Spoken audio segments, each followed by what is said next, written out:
Esta emisora, en cadena con la red de radios universitarias del Ecuador, presenta Universidad Sin Fronteras. Entrevistas, comentarios, análisis, discusiones, en una sola voz. Universidad Sin Fronteras. Una producción original de la RUE 2021.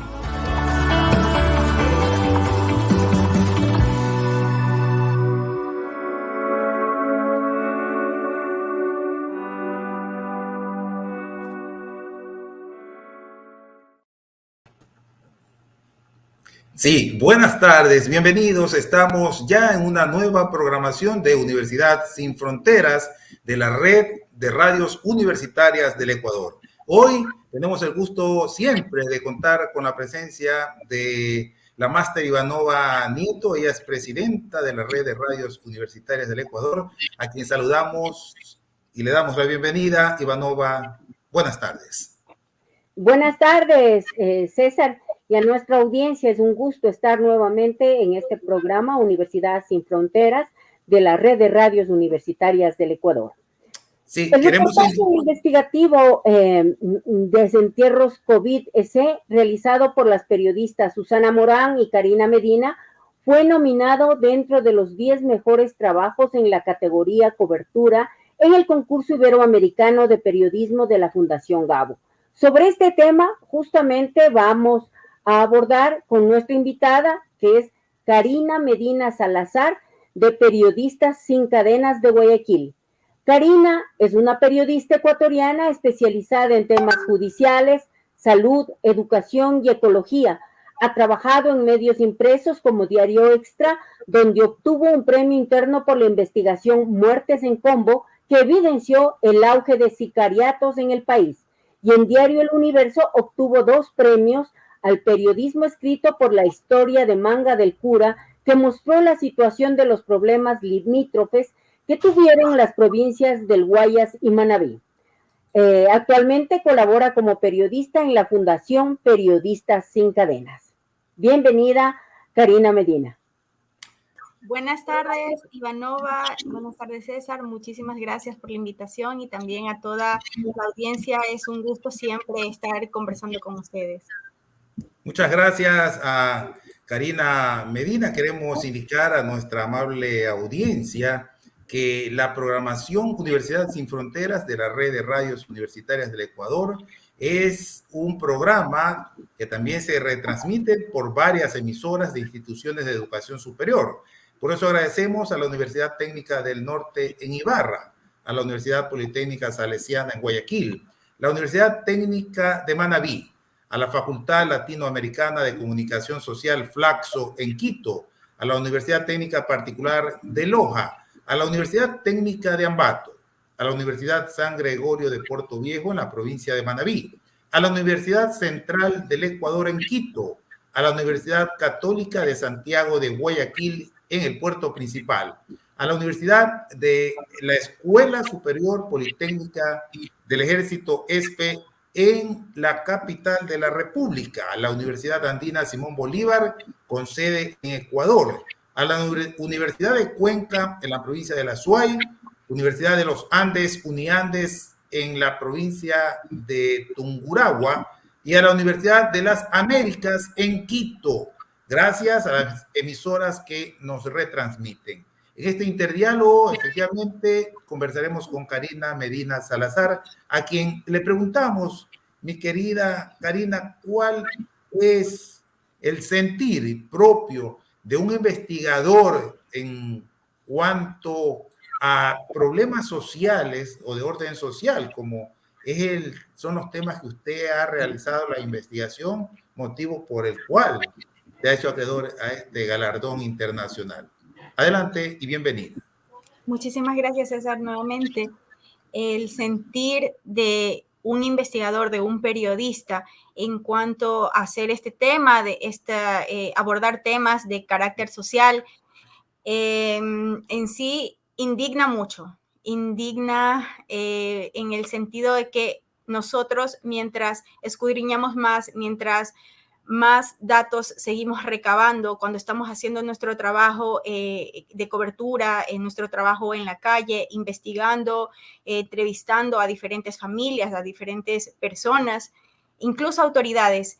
El ver que hubo mucha indolencia de parte de las autoridades, de parte de quienes tenían que hacerse cargo de dar soluciones a los diferentes problemas que estaban presentando las familias, porque nos encontramos con que más de 100 familias tenían dudas, entre ellas no sabían si el cadáver que recibieron, hablando del tema del COVID que nosotros investigamos en Guayaquil, hubo muchas personas que recibían cuerpos sin identificación, o que les daban los cuerpos cambiados, o que simplemente no les daban una respuesta. Ellos iban a los hospitales a reclamar el cuerpo de su familiar para sepultarlo y no recibían una respuesta clara. Hay muchas familias, hasta el momento que nosotros hicimos la publicación de la investigación, habían familias que todavía dudaban si el cuerpo que sepultaron era de su familiar. Al ver estas súplicas de estas familias, era un impacto que muchas veces, en ocasiones, a mí personalmente me sacaba lágrimas de ver tantas personas que no tenían ninguna respuesta, ninguna autoridad se hizo cargo de ellas. Les hicieron algunos ofrecimientos de atención psicológica, de reparaciones económicas, porque muchas familias pagaron a los funerarios para sepultar a su familiar, pero nunca ocurrió este último proceso. Al ver tanta indolencia de las autoridades, indigna. Al ver que Guayaquil es una de las ciudades en el país donde extraviaron cuerpos, quizá puede ser una de las ciudades en toda la región donde se extraviaron cuerpos, es muy alarmante. Y las autoridades siguen sin dar la importancia que se debe a estas autoridades. No existe una reparación, a estas familias, no existe una reparación como es debido, y no hay indicio tampoco de que quieran resolverlo.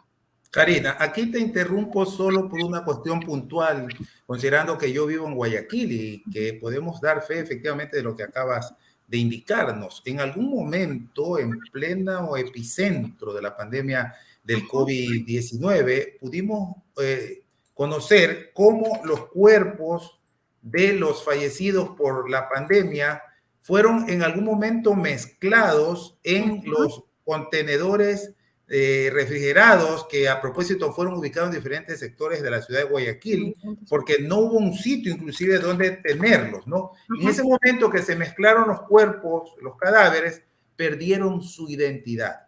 Ya fue después difícil poder irlos identificando. De tus investigaciones, ¿qué hay de cierto inclusive que muchas familias tuvieron por la desesperación o el desconocimiento de tener que quemar a los cuerpos en las calles? Adelante. Tiene muchísima razón en cuanto a que habían muchos contenedores, habían hospitales que tenían contenedores como morgues provisionales. Uno de los problemas que también dentro de la investigación nosotros pudimos evidenciar es que un hospital, que es el del Guasmo Sur, se tomó como una morgue provisional. Ahí es donde se extraviaron la mayor cantidad de cuerpos. Habían contenedores donde venían cuerpos de todos los hospitales, de las calles también, o de viviendas, y depositaban en esos contenedores en Guasmo Sur. Todos los hospitales tenían un contenedor. Los hospitales, hablando de hospitales estatales, tenían un contenedor. En cuanto al protocolo que debían cumplir, muchos fuentes médicas a las que nosotros entrevistamos indicaban que ellos trataban de seguir un protocolo, pero ese protocolo no lo tenían, ese lineamiento, perdón, no tenían al inicio de la crisis, cuando empezaron a tener muchos fallecidos, ya estaban colapsando los hospitales. Ese protocolo llegó después, cuando todos los médicos hacían lo que podían, sin conocimiento alguno, porque ninguna autoridad puso orden e indicó, bueno, vamos a seguir estos pasos, vamos a seguir esta estrategia y adelante. Pero muchos médicos trabajaron a ciegas, con lo que conocían, con lo que podían, al inicio de la crisis. Ya después, en las semanas siguientes, cuando ya tenían un protocolo, cuando tenían un plan establecido, intentaron cumplirlo, pero era casi imposible porque habían muchos fallecidos que estaban ocupando camas y seguían entrando más enfermos con COVID graves, y la mayoría de áreas críticas de los hospitales estaban colapsadas. Entonces, nosotros dentro de la investigación pudimos evidenciar que una de las fallas pudo haber sido el tema del registro de los cuerpos, porque algunos médicos nos explicaban que cuando ingresaba un paciente, o algunos ingresaban solos, no tenían un familiar alrededor, se desvanecían en las salas de emergencia y no sabían quién era esa persona. Entonces, tenían como que en el momento atenderlo, tratar de salvarle la vida, pero era una persona que ya tenían como no identificada. Entonces, en esta parte de la identificación de los cuerpos debían seguir un protocolo, pero ese protocolo en cuanto a los cuerpos, cuando debían también embalarlos para posteriormente sepultarlos, también debían seguir unos pasos. Y ustedes también recordarán que el tema de las bolsas para cadáveres también hubo un problema muy, muy crítico en cuanto a los insumos médicos que también debían recibir los hospitales y no los tenían. Hubo un hospital como el hospital de Líes en el sur. Algunos tuvieron que improvisar esas bolsas para cadáveres con plástico negro común y corriente que utilizan para cualquier trabajo. Tuvieron en ese hospital que improvisarlo porque insumos médicos tampoco tenían. Y en ese momento tratar de cumplir un protocolo de identificación de cuerpos era casi imposible también, porque algunos hospitales, bueno, por no decir la mayoría, tenían bajas médicas, algunos estaban contagiados por COVID, no había mucho personal. Entonces, con lo que pudieron, tuvieron que prácticamente acomodarse para tratar de identificar a todos esos cientos de cuerpos que fallecían a diario en los diferentes hospitales. La conservación de los cuerpos también fue otro problema, porque en los hospitales hay morgues que tienen una capacidad hasta de 8 cuerpos, 8 cadáveres, y al día fallecían 40, 30 personas, 50, 60, entonces ninguna morgue estaba con la capacidad para abarcar tantos fallecidos. Entonces, de repente, tal vez ellos seguían todos los protocolos para poder embalar ese cuerpo e identificarlo, pero ¿dónde lo ubicaban? ¿Dónde podían conservar ese cuerpo para poder posteriormente entregar a un familiar? Algunos hospitales acondicionaron oficinas, acondicionaron bodegas para poder poner los cuerpos hasta que llegara un familiar o poder entregarlo a un familiar. En ese colapso de los hospitales es que surgió la idea de implementar estas morgues provisionales, que eran unos contenedores, que los contenedores debían cumplir una norma de refrigeración, también debían tener un protocolo de manejo de estos contenedores. Y muchas familias también que entrevistamos nos indicaron que algunos contenedores no servían, el sistema de refrigeración no abastecía, estábamos en los meses de marzo y abril, donde el calor en Guayaquil es insoportable. Fueron los meses más críticos de la pandemia, en todo caso. De la pandemia, cabe mencionarlo. En un clima como el de Guayaquil, que es muy caliente, donde el calor es insoportable, con unos contenedores donde no tienen un buen manejo, un sistema de refrigeración que no abastece y unas puertas de los contenedores, muchas familias en su desesperación querían ingresar a buscar a su familiar porque llegaban al hospital y les indicaban que no encuentran a su familiar, o a su vez entregaban un cuerpo que no correspondía, porque muchos estaban conscientes de que podían contagiarse, pero más era esa necesidad de saber dónde está su familiar, que se arriesgaban a remover esa bolsa de cadáver o abrir esa bolsa de cadáver para ver que el cuerpo que le están entregando sea su familiar. Y al comprobar algunos que no era su familiar, ingresaban a los contenedores a buscar entre esos cuerpos en mal estado, esos cuerpos en estado de putrefacción, que ellos también pudieron haberse contagiado, pero no medían ese riesgo. Y ellos indicaban que muchos cuerpos no estaban identificados, muchos nombres de sus familiares que estaban en papeles que se supone que debían estar en un papel que sea impermeable, ubicado dentro de la bolsa de cadáver. Eso no se cumplió. Y esos papeles que los ponían, algunos eran removidos, otros los encontraban en el piso y muchos cadáveres sin identificación. Fueron esos uno de los motivos por los que se cree que estas identificaciones se extraviaron, hubo cuerpos sin identificación. Y recuerdo que al hacerle esta consulta al presidente saliente, que era Lenín Moreno, antes de cesar sus funciones como presidente de la República, él indicó que si los cuerpos se perdieron o se extraviaron fue por culpa de los propios familiares, porque ellos los dejaban abandonados en las calles.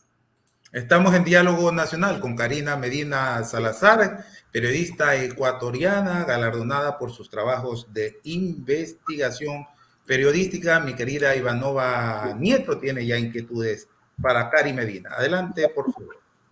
Por supuesto, sí, ya mismo vamos al corte, pero solo quisiera puntualizar algunas cosas que están expresadas en el trabajo, así que yo creo que es una tarea de cualquier periodista leer el reportaje de ustedes, donde se detecta acumulación de cadáveres, como tú más bien lo has señalado, la putrefacción por falta de una refrigeración adecuada, ¿no? Porque se pide que deben estar entre 25 a 30 grados bajo cero y estuvieron, creo que a 5 grados bajo cero, y ya no tenían dónde colocar. La otra, pérdida de los datos, de las etiquetas, cuando los familiares entraban a los contenedores a buscar a sus familiares muertos, ¿no? Entonces, un testimonio que llama mucho la atención es esta señora que dice, tuvimos que abrir, 100 fundas, ¿no? Apoyada de un hacherito. Dice que él abría porque a ella le conmovía, pero son 100 fundas, o sea, estaban en total riesgo quienes llegaban a abrir. Luego, la falta de vigilancia es otro error. La otra, las negligencias técnicas, porque ya le habían propuesto al ministro de Salud que un hospital es para atender a pacientes vivos, ¿no es cierto? Y no ser una morgue como se hizo con el Hospital Guasmosur. Además, personal no autorizado entrando y saliendo de los contenedores, de los sitios, de los espacios de refrigeración que no tenían estas cortinas y que dejaban las puertas abiertas. Creo que son un montón de elementos que nos permiten deducir lo mal que se llevó esta emergencia, ¿no? En el momento más crítico. Yo quisiera además señalar que es un reportaje realmente conmovedor. Es duro leerlo y no imagino qué tan duro fue para ustedes entrevistar Y lo más grave, porque es un tema de derechos humanos, que ni la Fiscalía ni la policía ha encontrado a los responsables. Creo que tampoco se respetaron los protocolos, como tú señalabas, hospitalarios, no hubo, hubo también mucha negligencia en ese sentido. Y creo que eso es importante indicarlo. Me parece que estamos cerquita del corte y por eso un poco he ido argumentando más bien para volver y hablar de lo que es el periodismo de investigación. Entonces, efectivamente, vamos a la pausa y retornamos de inmediato. Ya volvemos.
Sí, continuamos en la programación Universidad Sin Fronteras de la Red de Radios Universitarias del Ecuador, en este diálogo nacional con Karina Medina Salazar, conocida periodista ecuatoriana, galardonada por sus trabajos de investigación, de acuerdo a las inquietudes, al análisis muy bien hecho por Ivanova Nieto. Queremos cerrar esa parte, Karina, y que por favor hágase las puntualizaciones respectivas para luego pasar a hablar del combo, de las muertes del combo por el sicariato. Adelante, por favor. En cuanto a las puntualizaciones que hizo Ivanova, son muchas las revelaciones que nosotros hicimos en este trabajo y sí, fue muy duro estar en una cobertura con familias que cada día, si sonaba el teléfono en ocasiones, ellos decían, esas personas me mencionaban, son el teléfono y ellos sienten algo que no saben si, a veces un susto, a veces no saben quién les va a hablar por teléfono, porque siempre están esperando una llamada o una noticia o algún indicio de su familiar, que hasta el momento, hasta cuando nosotros publicamos la investigación, que fue en marzo pasado, ellos todavía no tenían ninguna información de su familiar. En cuanto a, bueno, como dije anteriormente, las revelaciones de nuestra investigación, fueron muchos puntos en los que nosotros notamos mientras hicimos nuestro trabajo. Lo que más a mí me impactó, se puede decir, o me indignó, como les dije al inicio, fue la indolencia de las autoridades. Cuando tenían todo o todas las recomendaciones de especialistas, de médicos, de cómo se podía manejar la pandemia, cuando tenían a expertos que podían hacerlo, simplemente hicieron oídos sordos, que en algún momento algún experto me indicó. Simplemente hicieron oídos sordos de lo que nosotros estábamos indicando para ellos manejarlo como creían conveniente, para poner a personas que ellos querían liderando esta crisis. Como decía Ivanova, los hospitales son para atender a los vivos. Al hacer que un hospital funcione también como morgue temporal, se iban a encontrar personas contagiadas con familiares que iban a retirar cuerpos y el contagio iba a ser peor. Pero ninguna de estas indicaciones, ninguna de estas advertencias fueron atendidas por en ese entonces el ministro de Salud, que ellos querían manejar la situación como ellos les parecía. Las recomendaciones de los expertos no fueron escuchadas, no fueron atendidas de la manera en que debían ser tomadas. Sí, Karina, la investigación de la Fundación Periodistas Sin Cadenas, Plan B, La Barra Espaciadora y Conectas recibió el apoyo de Center for Journalists. ¿En qué consistió este apoyo para esta investigación? Nosotros cuando empezamos a hacer la investigación, iniciamos con Conectas. El apoyo que recibimos fue asesoría, también mucha asesoría, mucho seguimiento en cuanto semanalmente teníamos las reuniones para seguir, teníamos ese apoyo editorial para tener unos lineamientos claros hacia dónde nosotros queríamos llevar nuestra investigación para que los responsables de todo lo que se cometió en el país den una respuesta. Si bien no llegue algo como justicia, se puede decir, pero al menos conocer a todos esos responsables y que los responsables hablen al menos con las familias o pidan una disculpa. Pero ni siquiera eso les llegó, porque parece que ni siquiera eso se merecen estas familias que todavía siguen sufriendo por no saber dónde está su familiar. Y el apoyo más que nada era de parte editorial. Teníamos mucha asesoría, las reuniones eran constantes y teníamos todo ese apoyo para nosotros poder seguir revelando lo que hicimos durante esos 9 meses, que fue nuestra investigación, y el apoyo fue constante para que nosotros podamos sacar adelante este trabajo.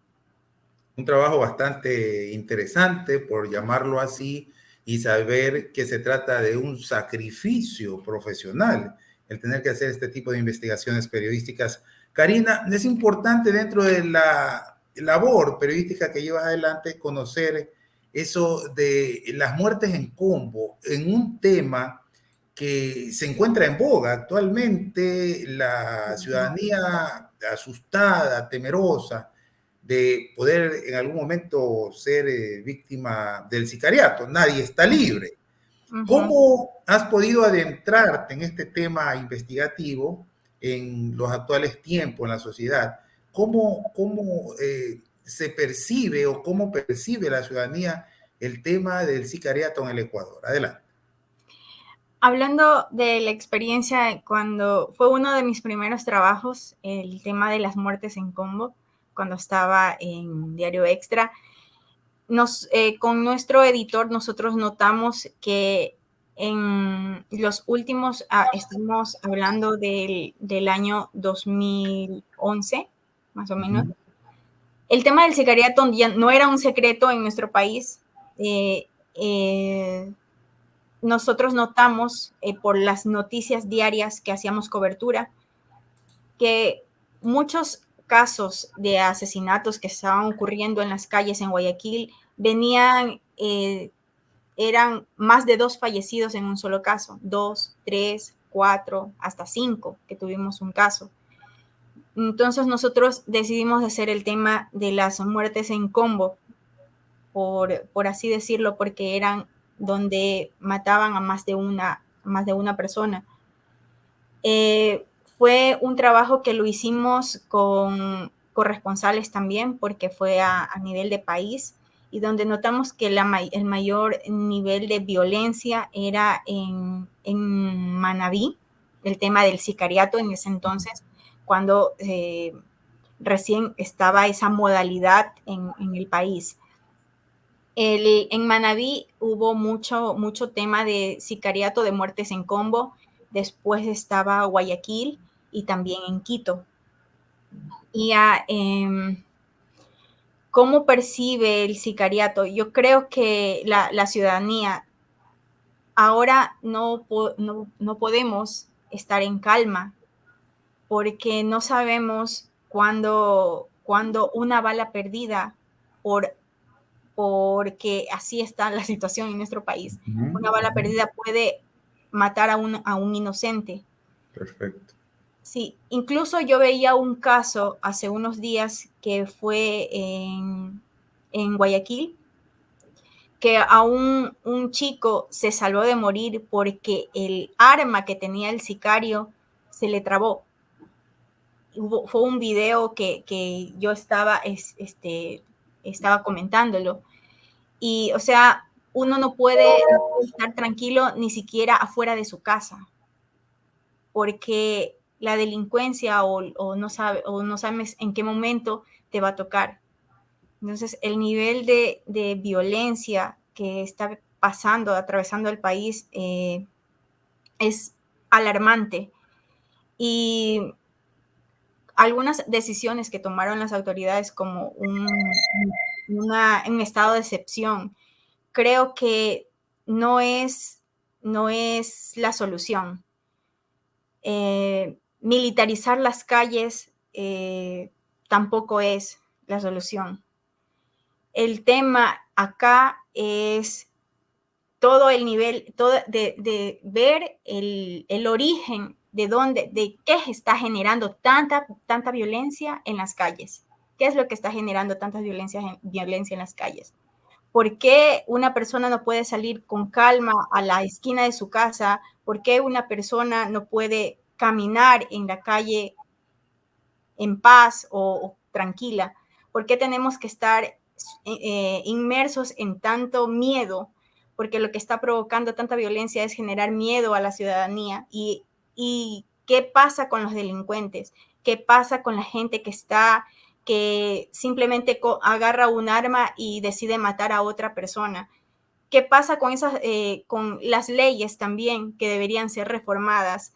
Porque en ocasiones vemos cómo policías no pueden actuar porque hay una ley que protege más al delincuente que a la persona que tiene que imponer ley. Bueno, vemos que ese tema de sicariato no es nuevo primero. Luego que tiene una fuerza este momento. Creo que también que sería otro tema de investigación, porque yo concuerdo contigo, no creo que la solución sea poner a los militares en la calle, ni declarar un estado de excepción, porque esto responde sobre todo, lo dicen otros analistas, a un crimen organizado ya en el país, a un narcotráfico, ¿no? Que ya está también, que se expresa, ¿no? Pensemos en el contexto de las broncas que ha habido, las matanzas en las cárceles, ¿no? Y creo que el tema es investigar qué pasa también con quienes son autoridades y están involucrados de alguna manera en el tema, ¿no? Porque pasa por la policía y pasa también por la función judicial. Creo que ese tema habría que ahondarlo y sería un nuevo tema para investigarlo profundamente. Karina, sabemos que una de las cosas que uno enfrenta cuando hace un periodismo de investigación son presiones externas y presiones a veces dentro del mismo medio. ¿Ustedes enfrentaron presiones de alguna manera por parte de autoridades en estos 9 meses, porque es un tiempo largo, así son las buenas investigaciones, ¿no es cierto? También tuvieron que sortear a lo mejor dificultades para tener contacto con la documentación, con la evidencia, con los testimonios, con la gente, ¿no? Y saber exactamente cuáles eran la serie de errores que se cometieron para que el problema del COVID además se vea mucho más agravado con todos los puntos que señalaste anteriormente. Bueno, eso es algo que como somos periodistas siempre enfrentamos a esta limitación para facilitarnos la información. Cuando iniciamos la investigación, el tema, llevábamos pocos meses de la crisis, de los meses más críticos de la pandemia en Guayaquil. Y cuando empecé las entrevistas con algunos fiscales que tenían el caso, algunas autoridades que tenían el caso, al inicio ellos se mostraron muy, muy abiertos a facilitar información. De pronto, cuando hubo estos médicos forenses, conforme iban haciendo sus trabajos para tratar de identificar estos cuerpos NN que estaban en la morgue, conforme iban avanzando ellos en su trabajo, iban notando la cantidad de errores que ellos habían cometido durante su proceso. Creo yo que al inicio ninguna autoridad tenía, había dimensionado el problema, la catástrofe prácticamente que provocaron. Estaban ellos, ignoraban toda ese problema que estaba pasando, porque habían cuerpos extraviados. Quizá decirles hay cuerpos extraviados no les provocaba nada a ellos como personas, pero al indicarles cómo iban ellos descubriendo también todos los errores que se cometieron, en ese momento empezaron las limitaciones de la información, el tiempo de espera para nosotros en cuanto a facilitarnos datos era más largo. Teníamos que llamar constantemente, hablar casi que todos los días a los fiscales o a las autoridades para que nos faciliten un dato o un nombre.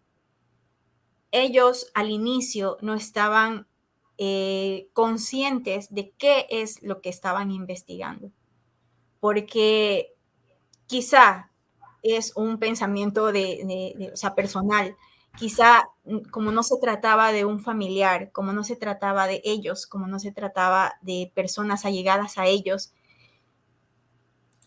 no importaba. O sea, habían más de 100 familias reclamando, habían personas en las calles reclamando un cuerpo que ya llevaba como 9 meses, quizá 10 meses desaparecido. Y ellos decían, sí, estamos en las investigaciones, estamos avanzando. Cuando empezaron el tema de las exhumaciones, que fue algo que me pareció aterrador y muy grave, ellos en ese momento notaron, creo, o reaccionaron sobre la gravedad de este asunto. Por eso empezó el hermetismo. Todo era solo con las familias, no hay información, no le podemos hablar, estamos en indagación previa. Pero al inicio de la investigación ellos se mostraron muy abiertos a dar información. Hasta cuando iban avanzando los médicos forenses con su investigación también en cuanto a la revelación de los cuerpos o de la identificación de estos cuerpos. Cuando empezaron esas exhumaciones, nosotros pudimos acceder a la lista de cuerpos que iban a ser exhumados. Al consultar con el fiscal de que ellos, qué es lo que pasó, por qué tienen que estar exhumando cuerpos, si se supone que sepultaron más de 1,000 cadáveres debidamente identificados, que es lo que nos indicaron a nosotros, pero después se dieron cuenta que quizá los cuerpos que estaban enterrados, los nombres que decía ahí en la bóveda no correspondían. Entonces ellos dijeron, es que habrá que hacer exhumaciones. O sea, no se trataba de que compré algo en la tienda y no me gustó y lo voy a devolver. Se trataba Realmente hubo negligencia. Mucha negligencia e indolencia. Y eran 45 cuerpos que tuvieron que exhumar para corregir lo que se hizo entre marzo y abril. Karina, mira, es importante lo que tú nos acabas de narrar, parte de tus investigaciones. Nos vamos a ir a una nueva pausa y volveremos después de este corte porque sería bueno también que nos comentes sobre los temas de investigación que permitieron que alcanzara estos premios internacionales. Vamos al corte y retornamos de inmediato. Ya volvemos.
Bien, continuamos en este importante interdiálogo con Karina Medina Salazar, periodista ecuatoriana, galardonada por sus trabajos de investigación. Estos son los logros que se obtienen del trabajo periodístico. A propósito de estos premios al periodismo, salta la historia del manga del cura, que muestra la situación de los problemas limítrofes que tenían las provincias del Guayas y Manabí.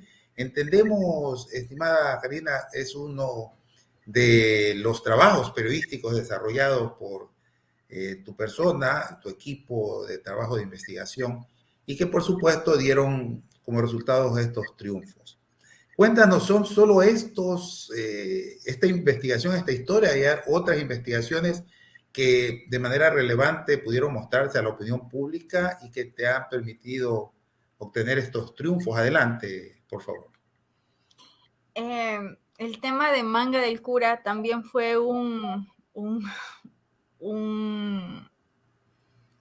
reportaje, por así decirlo, o una investigación que también causaba mucha indignación, porque teníamos un territorio muy que no se puede llamar recinto, no se lo puede llamar poblado, no se lo podía llamar de ninguna manera, porque no tenía limitación, no tenía límites, no pertenecía a ninguna provincia, siendo un territorio tan productivo, porque ahí producen mucho palma africana, también es una zona donde producen mucho café, la gente vive de la agricultura, es una zona tan rica y está rodeada por una represa que es la Daule Peripa. Esta era tan contradictorio que un territorio que está rodeado por una represa que abastece de agua a otras localidades, esa localidad, este lugar, Manga del Cura, no tenía agua potable. Era tan contradictorio y tan indignante escuchar eso. Y muchas personas decían que ellos no saben a quién pertenecen, porque si necesitaban, la energía eléctrica, por ejemplo, era de Santo Domingo. Ellos tenían energía eléctrica porque Santo Domingo los ayudó a tener energía eléctrica. Ellos pudieron tener agua a través de tubos, agua entubada, como ellos decían, porque un tanque elevado se lo dio Manabí y las mangueras para poder conectar el agua se las dio Guayas. Yeah. Habían ciertas calles que las arreglaban y que los ayudaban los ríos. Entonces ellos, como en broma, decían, quienes nos den más, con ellos nos vamos. O sea, llegar a ese punto que las personas no sepan o sea, qué autoridad dirigirse. O sea, falta de identidad, realmente, la falta de identidad que podría... Fue por un abandono total de las autoridades. Yeah. Un abandono total de las gobernaciones, las prefecturas de ese entonces, que fue tan gracioso también cuando estaba haciendo el tema. Las personas ahí en estos lugares tienen como un presidente de comunitario de Guayas y había otro de Manabí. Entonces tenían escuelas de Guayas y escuelas de Manabí. Entonces ahí las personas decían que ellos apoyaban a quienes más les daban. Y al mostrar la historia que decían, ellos más que nada Guayas presentó mucha documentación indicando que existen unos hitos debajo de esa represa que les mencionaba anteriormente. En esos hitos delimitaba el territorio, pero como quedaron debajo del agua, entonces simplemente los obviaron. Es uno de los argumentos que tenía Guayas. Manabí presentó sus argumentos e indicaba que un sacerdote manabita, él, para poder evangelizar a muchos territorios, llegó a Manga del Cura y hizo una trocha como delimitándola, y él por ahí siguió para seguir evangelizando. Entonces dijeron que a esas trochas la llamaban mangas. Entonces por eso decían que era la manga del cura. Porque la manga del cura, claro. Esa es la historia que ellos presentaban y argumentaban por eso, porque ese territorio lo hizo, o sea, lo delimitó prácticamente un sacerdote. Entonces eran diferentes argumentos los que presentaban. Incluso Guayas después presentó una historia de un sacerdote también y era como algo a veces como cómico, como ellos, mientras el uno presentaba una historia, el otro presentaba otra para tratar de, con argumentos, con ese tipo de argumentos, demostrar la pertenencia. Pero sí, aquí Karina, es algo importante el saber de que, a ver, quien me da más, con ese me voy. Y hubieron después algún enfrentamiento, alguna confrontación entre los mismos moradores para saber por quién mismo irse. Entiendo que en algún momento se planteó también una consulta popular que permita dilucir el tema de la pertenencia hacia la provincia de Manabí o a la provincia del Guayas. Eso es parte de tu investigación. Ajá. Claro, yo haciendo un paréntesis también a esto, recuerdo que también entrevisté al prefecto de ese entonces de Los Ríos y él dijo que si yo quisiera, yo también podría reclamar pertenencia en la Manga del Cura, porque las calles que tienen los caminos que llevan hacia Manga del Cura, porque también Manga del Cura está delimitado con los ríos. Con los ríos, sí. Pues, los caminos que llevan hacia Manga del Cura los he hecho yo, o sea, bajo su autoridad. Él ha ayudado a que se construyan esos caminos vecinales, a que construyan todas esas vías para que ellos puedan circular. Entonces él dice, pero yo no me voy a meter en eso. Pero él sí decía que podía también, por haber construido unas vías, él ya se sentía como con derecho de reclamar pertenencia en ese territorio. Claro, hubo una consulta popular que la ganó Manabí. Y ese territorio quedó en pertenencia del Cantón El Carmen. Que no está tan cercano, porque si hubiera pertenecido a Guayas, estaría con el Empalme, que tampoco está muy, muy cerca. Manga del Cura está ubicado en un territorio que puede pertenecer a cualquiera por el tema de cercanías en cuanto a provincia. Bueno, Karina, nos quedan pocos minutos. Quisiera preguntarte cuál es el reto del periodismo de investigación en un país como el nuestro, donde no se entregan presupuestos para investigar, donde la investigación exige un trabajo en equipo, donde se deben lograr alianzas, donde ese periodismo no es el periodismo de cobertura que haces en un día o te demoras 3 días o una semana para contextualizar, sino que es de largo aliento. En ese sentido, ¿cuáles son los retos que tiene el periodista? Uno de los retos que tenemos es enfrentarnos a la falta de apoyo, como mencionó Ivanova, la falta de apoyo. Nosotros, para llevar adelante esta investigación, tuvimos que postular a mostrar nuestro trabajo a Conectas, que sabemos que Conectas siempre está apoyando las investigaciones o temas a nivel de Latinoamérica.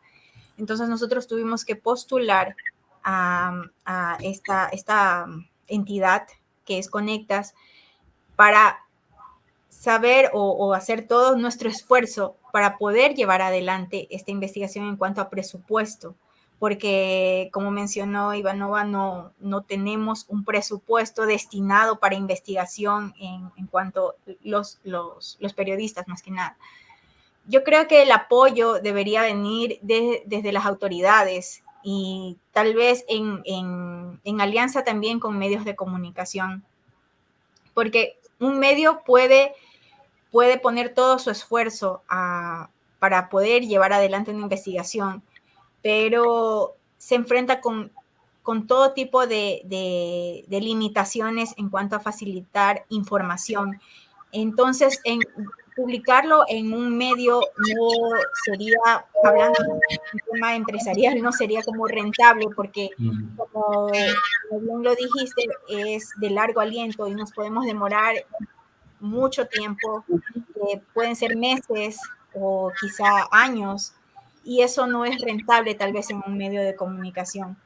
Podría destinarse algún tipo de presupuesto de parte de las autoridades, aunque ellos en algún momento vayan a ser los investigados o los indagados, pero debería destinarse un presupuesto para que los periodistas tengamos ese respaldo para poder llevar adelante nuestro trabajo periodístico, nuestras coberturas, todo lo que necesita el periodista de investigación para poder continuar haciendo lo que nos gusta y para hacer trabajos de calidad, porque es lamentable que en nuestro país el apoyo al periodismo de investigación o a las investigaciones sea tan escaso, o por no decir no existe, y nosotros tengamos que buscar apoyo internacional y estar preocupados en ese sentido para ver si nos conceden o no un presupuesto para poder hacer nuestro trabajo.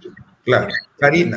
Karina, mira, y precisamente queriéndome adjuntar a la consulta, al planteamiento de Ivanova, yo quisiera preguntarte cuáles son las recomendaciones que tú le podrías dejar a los estudiantes universitarios. Esta programación es escuchada por las universidades a nivel nacional y básicamente que esas recomendaciones de Karina Medina vayan dirigidas a los estudiantes de comunicación, de periodismo, de todo este conglomerado que buscan convertirse en los nuevos profesionales de la comunicación y el periodismo, muchos de ellos interesados inclusive en alcanzar un gran galardón como el que tú has alcanzado, Karina Medina. Adelante.